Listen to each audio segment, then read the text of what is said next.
کریم اما بعد فاعوذ باللہ من الشیطان الرجیم بسم اللہ الرحمن الرحیم وعن ابن عمر مرفوعا من حج فزار قبری بعد موتی کان کمن زارنی فی حیاتی رواہ البہیقی فی شعب الایمان۔ حضرت ابن عمر رضی اللہ تعالیٰ عنہ سے مرفوعا روایت ہے، وہ فرماتے ہیں کہ میرے آقا جی اعلیٰ نبی علیہ الصلوۃ والسلام نے ارشاد فرمایا، جو حج کرے پھر میری قبر کی زیارت کرے اس بندے نے اس طرح ہی کیا جس طرح میری زندگی میں میری زیارت کی۔ اس روایت کو امام بہیقی نے شعب الایمان میں نقل کیا ہے۔ اس حدیث پاک میں پہلے میں یہ عرض کر دوں کہ حج دو قسم کا ہے، ایک حج ہے فرض، ایک ہے نفلی حج۔ اگر فرض حج کر رہے ہیں تو پہلے حج کیا جائے، اس کے بعد نبی اکرم صلی اللہ علیہ وسلم کی بارگاہ میں حاضر ہو، یہ بہتر ہے۔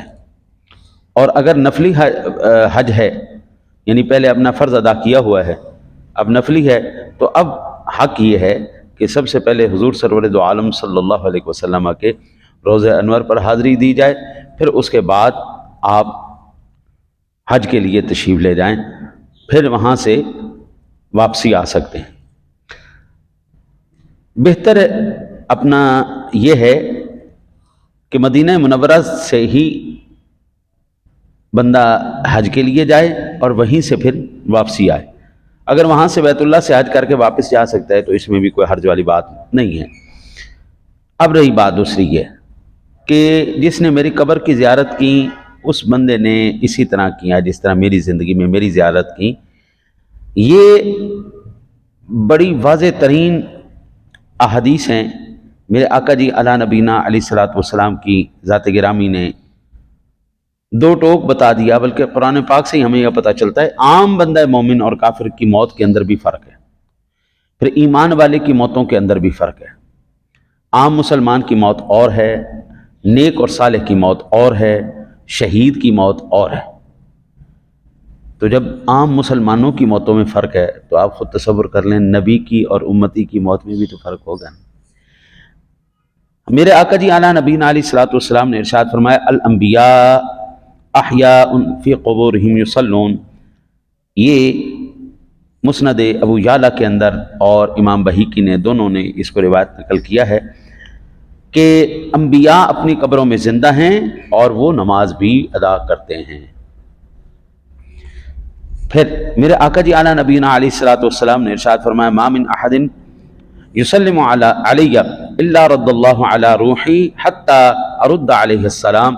یہ ابو داؤد شریف کی یہ حدیث پاک ہے۔ آقا جی اعلیٰ نبینا علیہ الصلوۃ والسلام نے ارشاد فرمایا، جب بھی کوئی میرا امتی مجھ پر درود پڑھتا ہے تو اللہ تعالیٰ میری روح کو لوٹا دیتا ہے حتیٰ کہ میں اس کے سلام کا جواب دیتا ہوں۔ انتہائی خوش نصیب ہیں وہ افراد جو حضور سرور دو عالم صلی اللہ علیہ وسلم پر درود پاک کی کثرت کرتے ہیں۔ اچھا جی، میرے آقا جی اعلیٰ نبینا علیہ الصلوۃ والسلام کی ذات گرامی کی شان تو وراء الورا ہے۔ آقا جی فرماتا ہے، ان اللہ حرم علی الارض ان تأکل اجساد الانبیاء فنبی اللہ حی فیرزق۔ اللہ تعالیٰ نے زمین پر حرام کر دیا ہے کہ وہ نبیوں کے جسم کو کھائے۔ تمام انبیاء اپنی قبور میں زندہ ہیں اور ان کو رزق دیا جاتا ہے۔ اور اگر ہم یہ بات کریں کہ یہ روایت کہاں پر ہے تو یہ ابو داؤد شریف میں اور نسائی شریف میں دونوں میں موجود ہے۔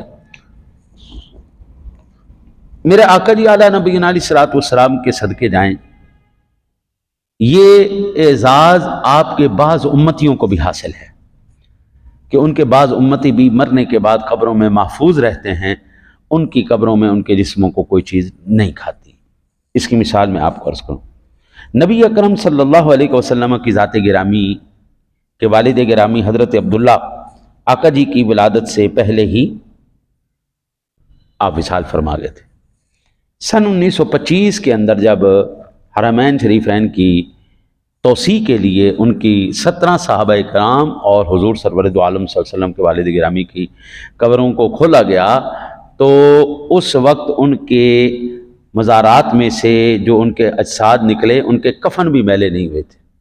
حضور کے والد گرامی کا کفن بھی میلا نہیں، 14 صدیاں گزر گئیں، 1925 کا واقعہ ہے، اور جتنے بھی اس وقت اسلامی ممالک تھے اس کے تمام کے سربراہان وہاں پہ موجود تھے، اور وہاں کے اخبارات نے اس بات کو بڑی وضاحت کے ساتھ لکھا ہے۔ دعا کرتے ہیں اللہ تعالیٰ اپنے حبیب کریم علیہ الصلوۃ والتسلیم کا صدقہ آپ کو مجھے حضور کی سچی محبت نصیب فرمائے۔ اللہم